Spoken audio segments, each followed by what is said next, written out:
Mainit na naman ang usaping politikal sa Pilipinas.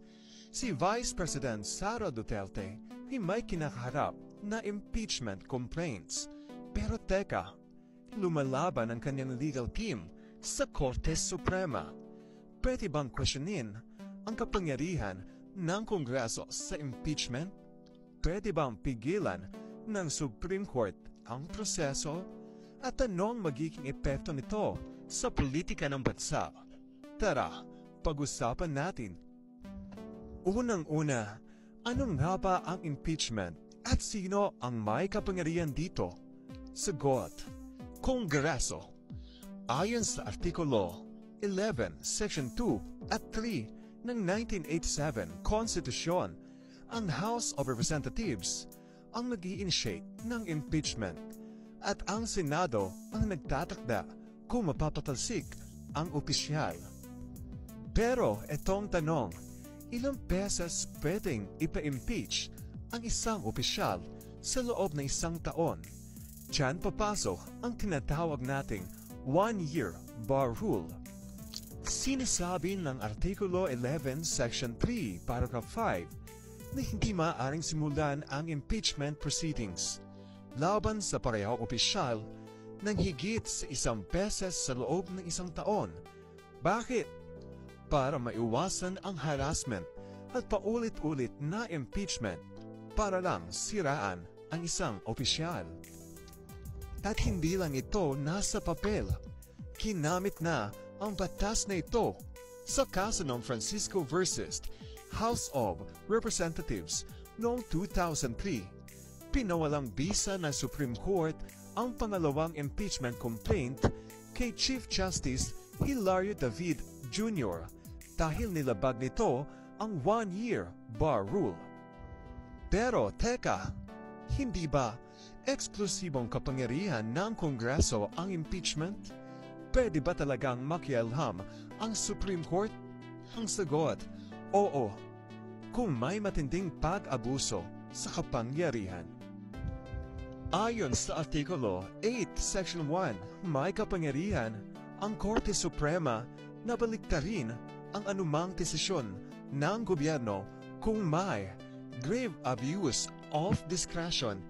Ibig sabihin kung nilabag ng Kongreso ang konstitusyon gaya ng hindi pagsunod sa one-year bar rule, maaari itong pigilan ng Supreme Court.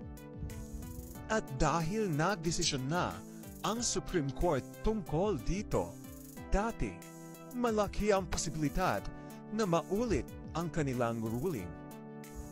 So, anong ginagawa ng kampo ni BP Duterte? Nag-file sila ng petition for certiorari and prohibition sa ilalim ng Rule 65 ng Rules of Court. Pero anong nga ba ito? Ang petition for certiorari ay isang legal na paraan upang questionin ang aksyon ng gobyerno kapag may grave abuse of discretion. Sinasabi ng kampo ni Duterte na lumampas sa kanilang kapangyarihan ang Kongreso. Samantalang ang petition for prohibition naman ay ginagamit para pigilan ang isang unconstitutional act bago pa itong mangyari. Ibig sabihin, gustong pigilan ng kampo ni Duterte ang Senado sa pag-usad ng impeachment trial. So ano ang mga posibleng mangyari? Dalawa ang senaryo. Kung papanigan ng Supreme Court si BP Duterte, mawawalang bisa ang impeachment complaint. At may hinto ang Senado sa pagdinig ng kaso. Malinaw na patunay ito na dapat sundin ang one-year bar rule. Pero kung ibabasura ng Supreme Court ang petisyon, tuloy ang impeachment trial, at kung mapapatalsik si Duterte, maaring hindi na siya makatakbo sa 2028 elections. Ang laban na ito ay hindi lang tungkol kay BP Duterte. Ito ay laban kung sino ba talaga ang may huling salita pagdating sa impeachment. Dapat bang makialam ang Supreme Court?